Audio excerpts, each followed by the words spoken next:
Buenos días, licenciado, y buenos días, compañero.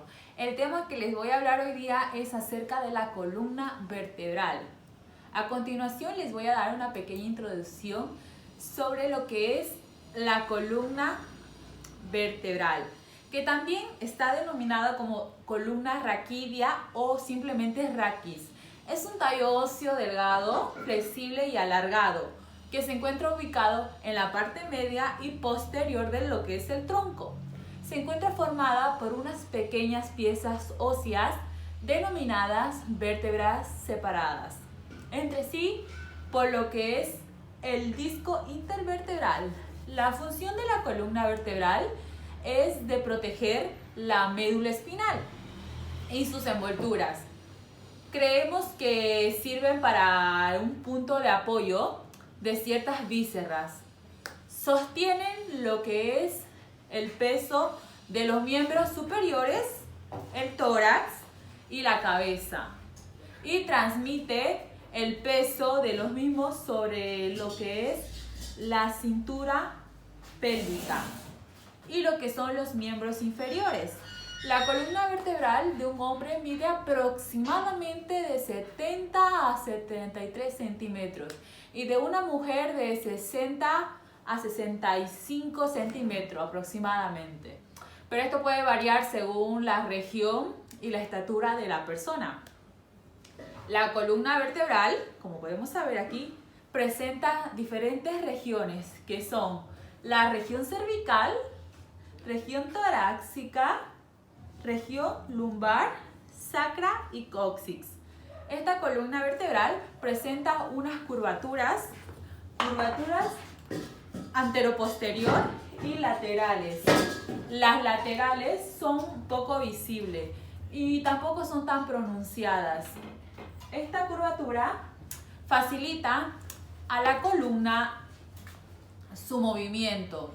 Entonces la columna anteroposterior, que la podemos ver aquí, se clasifican en dos: primarias y secundarias. Las primarias son las que pertenecen a la región torácica, que podemos ver aquí, y sacra. Estas nos recuerdan a lo que es la posición fetal y su desarrollo es prenatal, que quiere decir que antes del nacimiento. Luego tenemos lo que es las curvaturas secundarias, que llegarían a formar en la vértebra cervical y en la vértebra lumbar, y que es postnatal, y o sea que nos quiere decir después del nacimiento.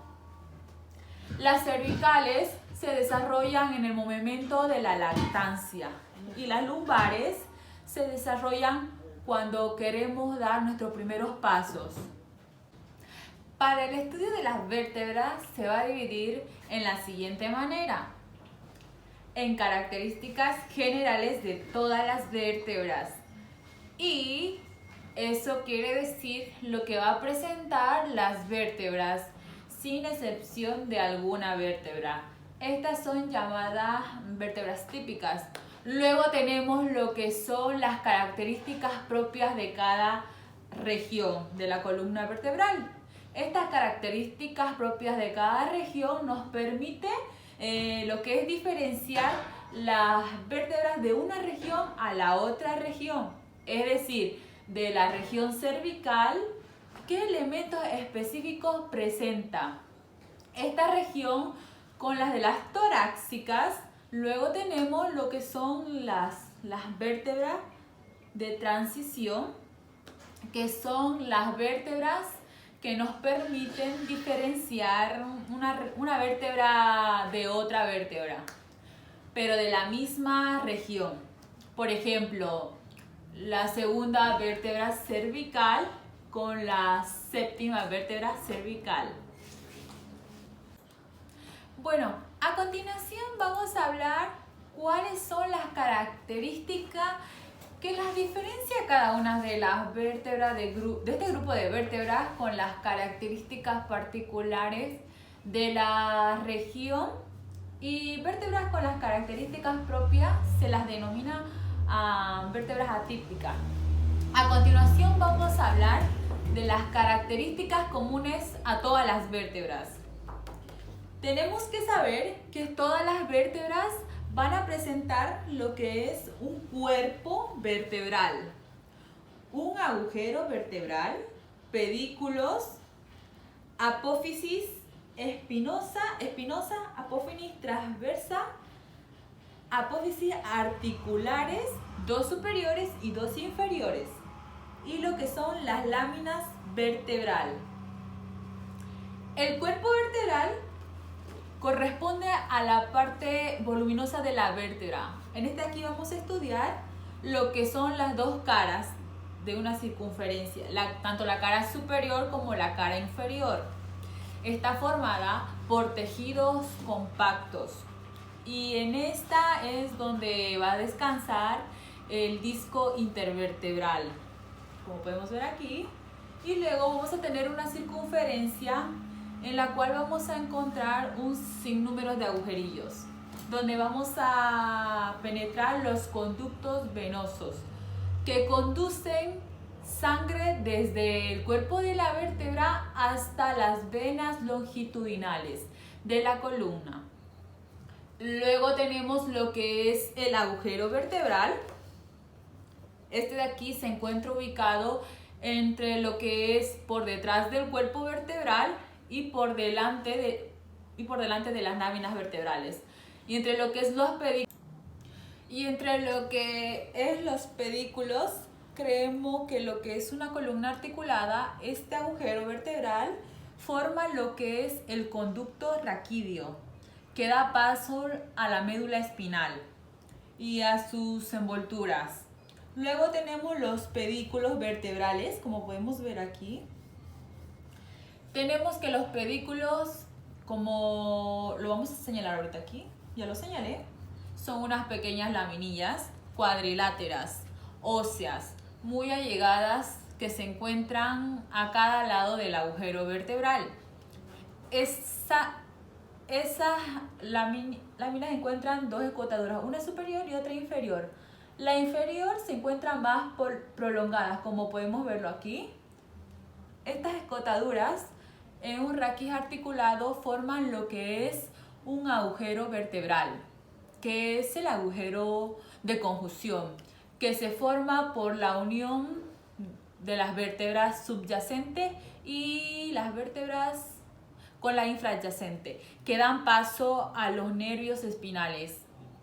Cabe recalcar que estos nervios espinales van a formar plexos, excepto lo que corresponde a la región torácica. Luego tenemos lo que son las apófisis espinosas. Es una apófisis muy prominente y pronunciada, en la que vamos a estudiar una base, un vértice y dos caras laterales. La base se confunde con la vértebra. El vértice está en relación con lo que es la piel. El vértice sobresale hasta la superficie. Y luego tenemos las dos caras laterales, que se encuentran recubiertas por lo que son los músculos espinales transversos. Las apófisis transversas son dos apófisis que se encuentran ubicadas generalmente por detrás o cada lado de los pedículos. Estas apófisis miran hacia atrás y hacia afuera.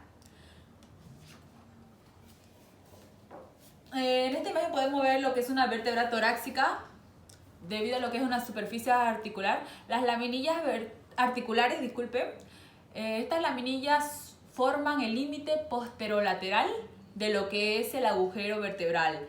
Vamos a estudiar lo que son dos bordes, uno superior y otro inferior, dos extremos, un interno y otro externo, y dos caras. Tanto el borde superior como el borde inferior son rugosos y prestan inserción al ligamento amarillo. Los extremos, el externo se va a venir a unir con lo que son los pedículos, mientras que el interno se va a unir con la lámina vertebral. Homóloga.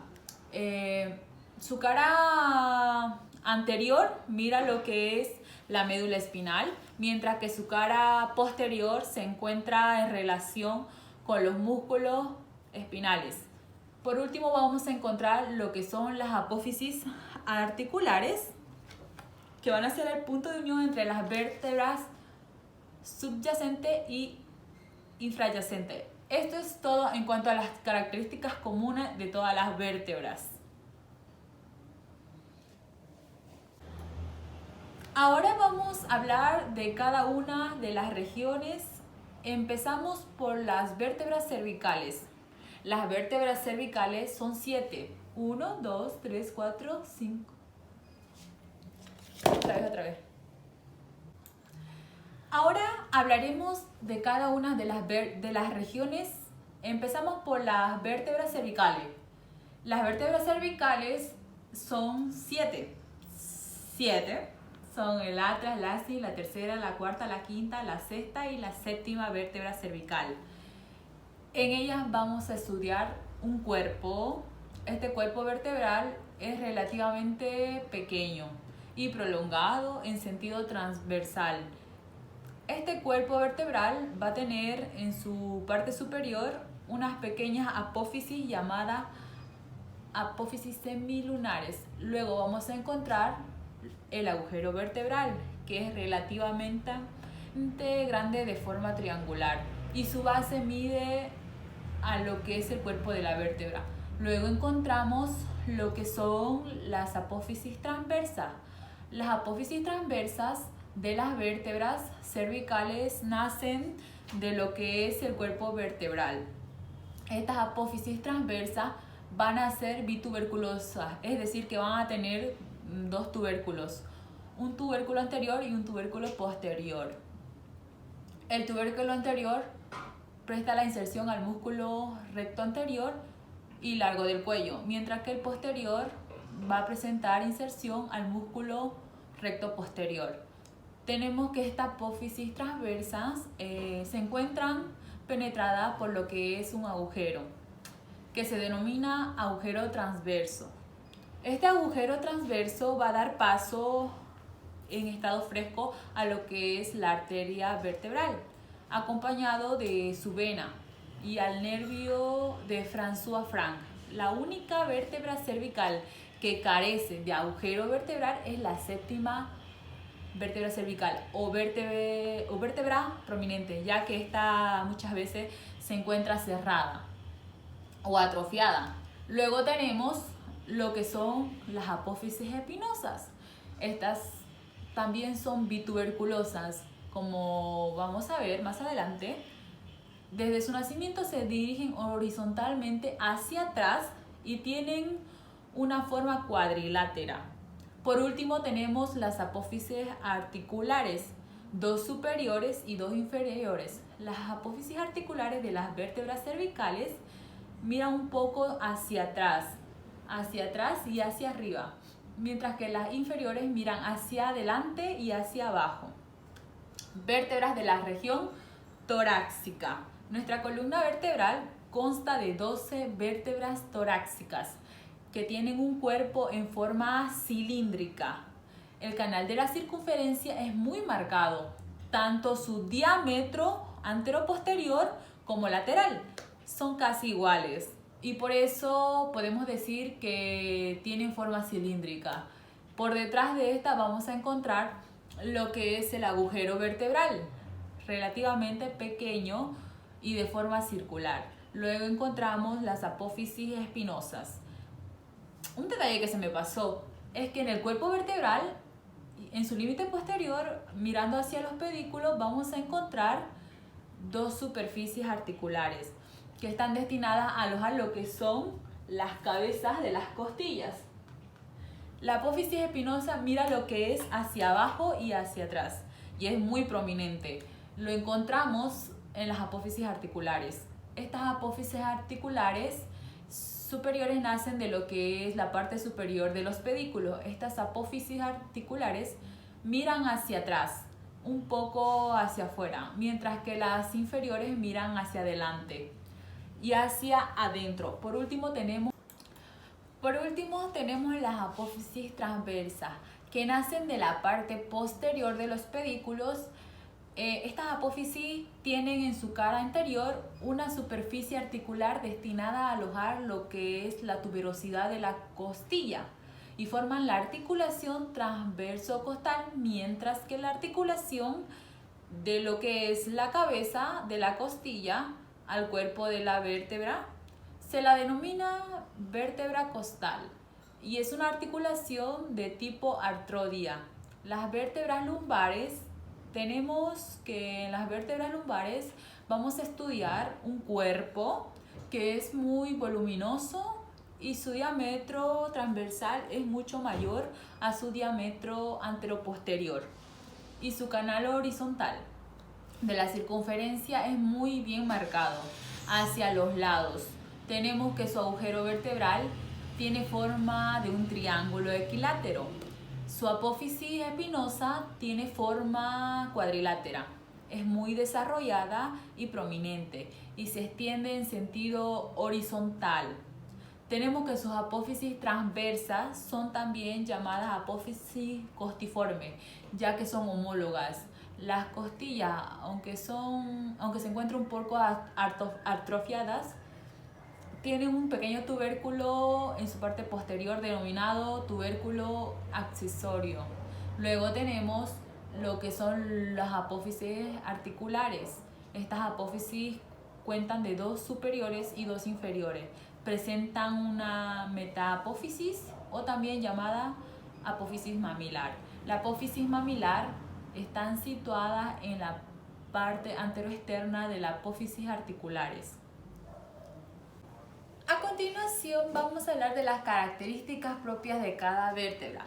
Comenzamos con la primera vértebra cervical. La primera vértebra cervical, también llamada Atlas, su nombre se debe al titán de la mitología griega, Atlas, que fue condenado por Zeus a cargar el mundo. El Atlas es la primera vértebra del raquis. Carece de un cuerpo vertebral, pero se encuentra representado por lo que es su tubérculo anterior.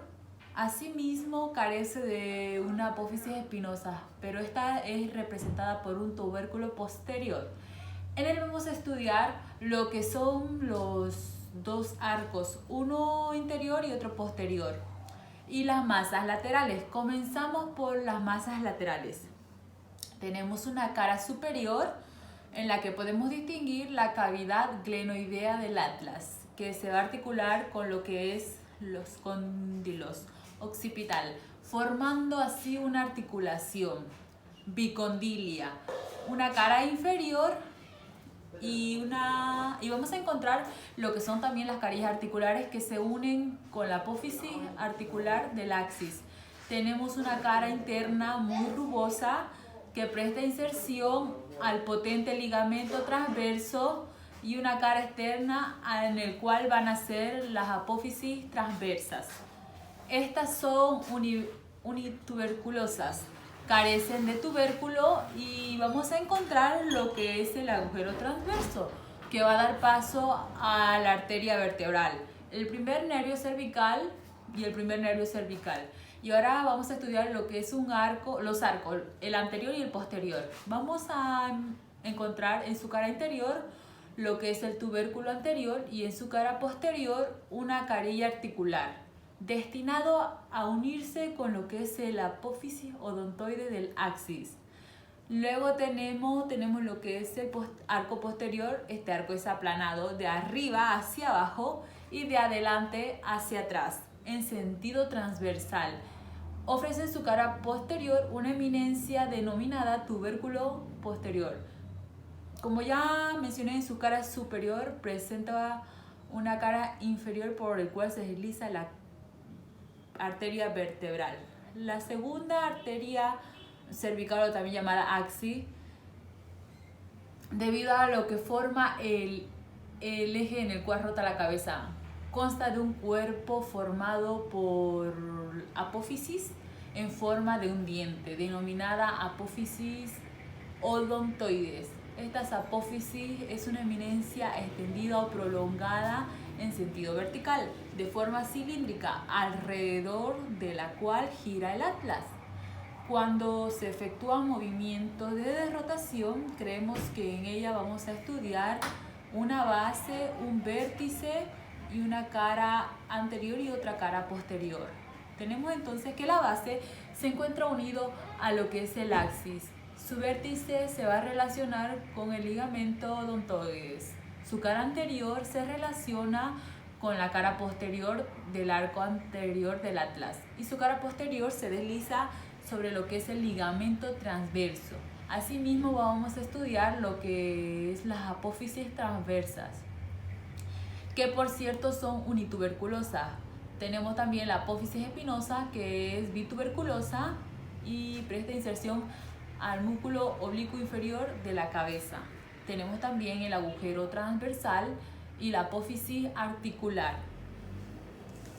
A continuación vamos a hablar de la sexta vértebra, ya que no presenta un detalle muy distinto a las demás vértebras cervicales, pero como la tercera, como la cuarta y quinta, pero creemos que tiene un tubérculo anterior muy desarrollado y aparece muy saliente y sirve como punto de reparo para hallar lo que es la arteria vertebral, la carotidia primitiva y lo que es la arteria tiroides inferior. Su nombre es denominado tubérculo carotidio o tubérculo de Cheseynard. Luego tenemos la séptima vértebra cervical o denominada vértebra prominente. Su apófisis espinosa sobresale más que las demás vértebras. Está casi en contacto con lo que es la piel. Esta presenta una característica de ambas regiones, tanto en la cervical como la torácica. Su apófisis transversa es unituberculosa y su agujero transverso se encuentra atrofiado en Tenemos lo que son la región torácica. La primera vértebra torácica presenta características de ambas regiones similares a las vértebras cervicales, debido a lo que son sus apófisis articulares, también por lo que son sus pedículos, y sobre todo por la presencia de estas pequeñas apófisis en la cara superior del cuerpo vertebral, denominado apófisis semilunares. Pero una característica propia de esta vértebra, encontramos una carilla articular completa para lo que es la cabeza de la costilla. Y un cuarto de carilla en su parte inferior para la segunda costilla, en la parte de acá. La 11ª y vértebra torácica. Todas estas vértebras tienden a parecerse a las vértebras lumbares, pero se reconocen porque aún mantienen lo que es la carilla articular. Tenemos que la 10ª vértebra torácica consta de lo que es una semicarilla articular en su cuerpo y también de lo que es una carilla articular en su apófisis transversa. Eso es la diferencia de la 11ª y 12ª vértebra. Si recordamos, las costillas, existen 7 costillas verdaderas, 7 costillas y 3 falsas y 2 flotantes. Si sumamos 7 más 3 son 10. Entonces ahí termina lo que son las costillas falsas. Y estas costillas falsas sí va a constar de un tubérculo, el cual se va a articular con la carilla articular. Presenta la apófisis transversa de esta vértebra. Ahora hablemos de la 11ª vértebra torácica. Esta presenta una carilla articular en su cuerpo, pero carece de carillas articulares en su apófisis transversas. Y la 12ª tiene los mismos aspectos, pero sus apófisis transversas están mucho más atrofiadas y sus apófisis articular inferiores son convexas y miran hacia afuera. Vamos a hablar sobre lo que es las vértebras lumbares. La 5ª vértebra lumbar es atípica porque es muy robusta y la parte anterior es muy alta con respecto a la parte posterior. Y la apófisis transversa es muy grande y prominente con relación a las otras vértebras lumbares.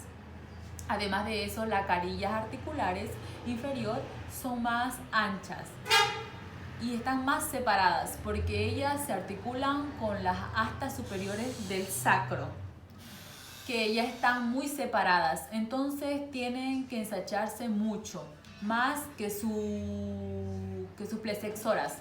Entonces esto es lo que hace la 5ª vértebra lumbar. por eso lo hace una vértebra típica. Vamos a hablar ahora de lo que es el sacro. El sacro fue llamado así por los romanos, ya que para los romanos sacro significa sagrado. Es un hueso que tiene una forma cónica. Es como un cono, pero a los revés. Es un hueso muy importante ya que aguanta el peso de toda la columna vertebral, presacra sobre él. Y a partir de él, esa fuerza se distribuye a los huesos coxales, que son los huesos de la cadera, y a través de los huesos de la cadera hacia los miembros inferiores. Se va a articular hacia arriba con las vértebras lumbares, con la quinta vértebra lumbar, y hacia abajo con el cóccix, y hacia los laterales con los huesos pélvicos o ilíacos. Se forman por la fusión de 5 vértebras. Las líneas indican los puntos de fusión, las que serían S1, S2, S3, S4 y S5. Pero en conjunto lo estudiamos como una sola vértebra del presacra. Está formada por 2 caras, una anterior y otra posterior, una base, un vértice, 2 bordes laterales. La cara anterior es cóncava y lisa. Tiene 4 líneas transversas, indican la unión de los cuerpos. Además de eso, vemos 4 pares de agujeros sacros anteriores. La cara posterior es una rugosa y convexa, tiene una cresta sacra media. Luego tenemos la cresta sacra intermedia y lateral. A la sacra intermedia tenemos las astas del sacro lateral. A este sacro intermedio encontramos los agujeros sacros posteriores, que son 4 pares. En la parte más inferior encontramos un espacio en forma de V invertida, una V al revés, y es un hiato sacro que está ubicado en la quinta vértebra sacra. No tiene ni apófisis, ni espinosa, ni lámina. Solo tiene apófisis articulares. En los bordes laterales, la cara posterior, que llega hasta la cresta sacra lateral. La cresta sacra lateral lo forma la fusión de las apófisis transversas. Entre la cresta sacra intermedia y la cresta sacra lateral encontramos los agujeros sacros posteriores. Estas crestas sacras laterales marcan el inicio de esa cara o ese borde lateral del sacro, y en esa cara lateral encontramos unas estructuras que son las superficies auriculares, que es lo que utiliza el sacro para articular con los huesos ilíacos de la pelvis. En el borde posterior de esa carilla, de esa superficie auricular, se encuentra una prominencia sacra, que hay que insertar unos ligamentos, que son los ligamentos sacroilíacos posteriores. Ahora vamos con la base, que encontramos una prominencia que es muy famosa, que es el promontorio del sacro. El promontorio del sacro es la prolongación anterior del cuerpo de S1, ese promontorio del sacro, porque el circulito, esta carilla articular lumbosacra, en el borde superior vamos a encontrar las aletas sacras, y encontramos por último 2 apófisis auriculares superiores. Y para terminar vamos a hablar de lo que es el hueso coccígeo. Está formado por 4 vértebras, también funcionadas. También tiene forma cónica, tiene 2 caras, una anterior y una posterior, 2 bordes laterales, un vértice y una base. A las vértebras coccígeas la abreviamos con CO1, CO2, CO3, CO4. La primera vértebra coccígea tiene una apófisis transversa desarrollada, que se utiliza para auricularse con unos ligamentos con el hueso sacro, mientras que en la parte posterior vemos que tiene una apófisis articular que ayudan al coxis a formar las articulaciones sacrococcígeas.